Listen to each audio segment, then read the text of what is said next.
தீவிரவாதிகளுக்கு மத்தியில் சுற்றுலா பயணிகளுக்கு அன்பு அரண் அமைத்த உள்ளூர்வாசிகள்.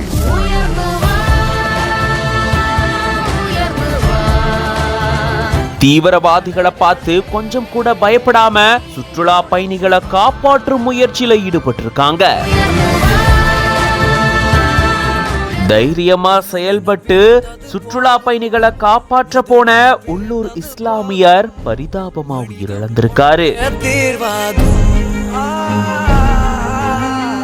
மதங்களை கடந்து அன்பின் மூலமா தீவிரவாதிகளுக்கு பதிலடி கொடுத்திருக்காங்க. காஷ்மீர் பகல்காம் பகுதியில் இருக்கக்கூடிய பைஸ்ரன் பள்ளத்தாக்குல தீவிரவாதிகளுடைய தாக்குதல் நாட்டையே உலுக்கியிருக்கு. தீவிரவாதிகள் தாக்குனதுல சுமார் 25க்கும் மேற்பட்ட அப்பாவி சுற்றுலா பயணிகள் பரிதாபமா உயிரிழந்திருக்காங்க.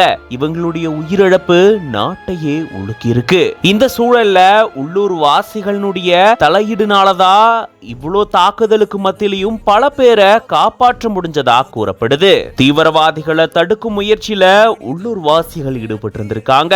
அதுல முக்கியமான ஒருத்தர் தான் ஷையத் அடில் ஹுசைன்சா அப்படின்றவரு. குதிரை சவாரி தொழில் செஞ்சுட்டு வரக்கூடிய இவரு அங்க சுற்றுலா பயணிகளை காப்பாற்ற முயற்சியில் ஈடுபடும் போது தீவிரவாதிகளுடைய துப்பாக்கிய பிடுங்கும் முயற்சியில தோல்வி அடைஞ்சு பரிதாபமா உயிரிழந்துட்டாரு. இவர் மட்டும் இல்லாம மற்ற வியாபாரிகள் உள்ளூர் வாசிகள் தீவிரவாதிகளை தடுத்ததாலதான் உயிரிழப்புகள் இதோட நின்றுட்டதாகவும், ஒருவேளை இவங்க இல்லனா இன்னும் நூற்றுக்கணக்கான உயிர் பலி ஏற்பட்டிருக்கும் அப்படின்னு சொல்லப்படுது. தீவிரவாதிகள் மதத்தை வச்சு இந்த தாக்குதல்ல ஈடுபட்டதா சொல்லப்படக்கூடிய நிலையில மதங்களையும் கடந்து அன்பு மட்டுமே எதையும் எதிர்த்து போரிட முடியும் அப்படின்றத செஞ்சு காட்டி இஸ்லாமியர் ஒருத்தரும் உயிரிழந்திருக்காரு. தீவிரவாதிகளை எதிர்த்து களமாடி ரியல் ஹீரோஸாவே மாறி இருக்காங்க உள்ளூர்வாசிகள்.